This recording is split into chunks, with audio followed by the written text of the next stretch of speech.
ओम शांति। 8 जून। आज बाबा हमें ज्ञान की लहरों में लहरा रहे हैं।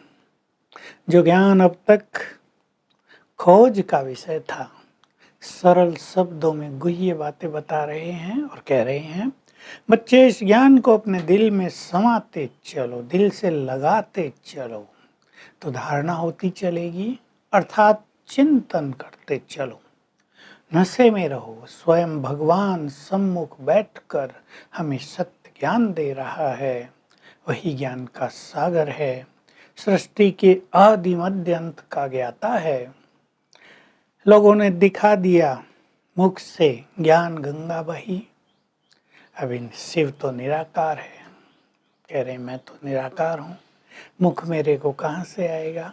हाँ, अब मैं ब्रह्मा के तन में आकर ज्ञान गंगा बहा रहा हूँ, तुम्हें सत्य ज्ञान दे रहा हूँ। इस ज्ञान से तुम पतित से पावन बन जाते हो।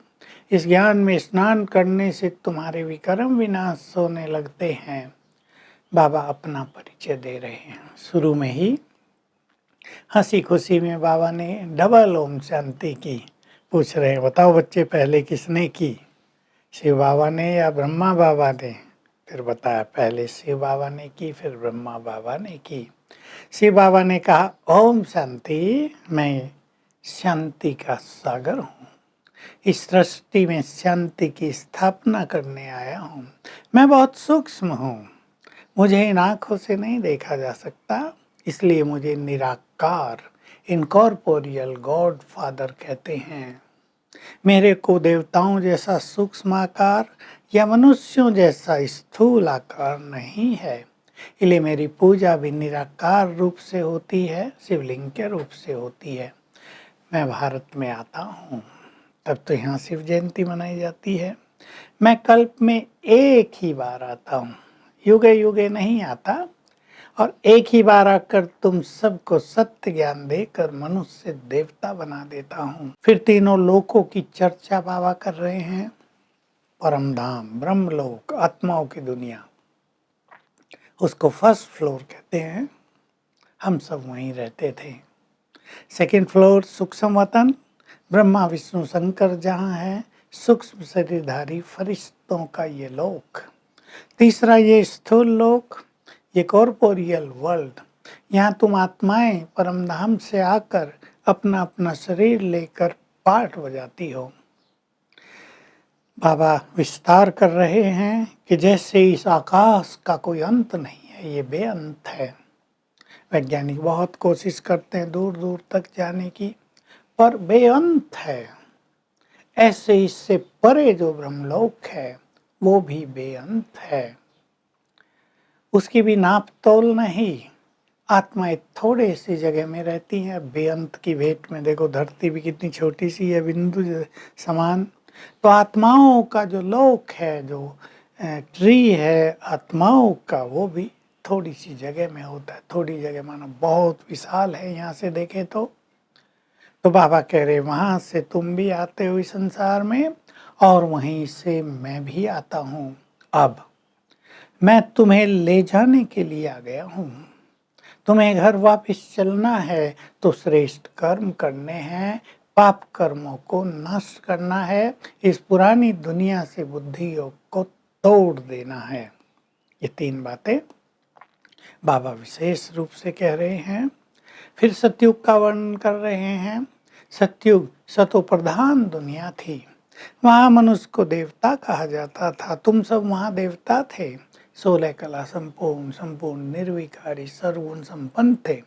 त्रेता युग में 2 कलाएं कम हो गई, वास्तव में उनको भी संपूर्ण देवता नहीं कह सकते हैं। गुण भी कम हुए और कलाएं भी कम हो गई हैं। अब मैं फिर से तुम्हें सर्वगुण संपन्न देवता बनाने आता हूँ।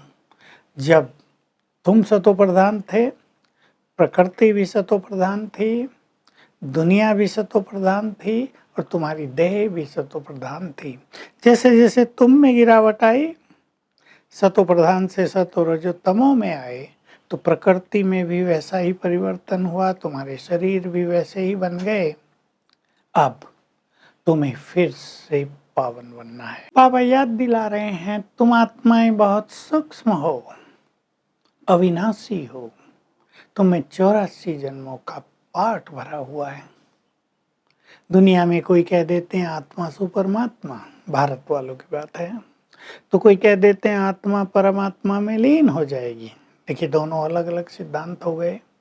आत्मा सो परमात्मा माना एक ही है, और आत्मा परमात्मा में लीन हो जाएगी, दो हैं, एक आत्मा एक परमात्मा। तो एक कंफ्यूजन है।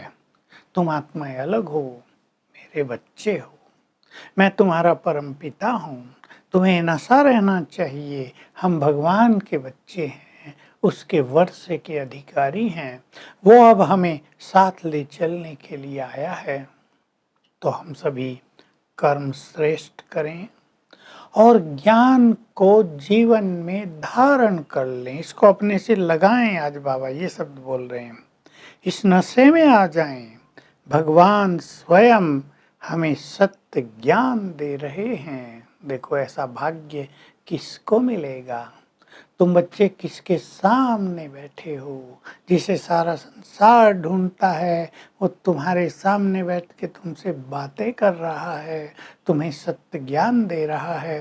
तो हम रोज मुरलियों से बाबा की 2, 3, 4, 5 पॉइंट याद रखा करें, उनको लिखकर साथ रखें।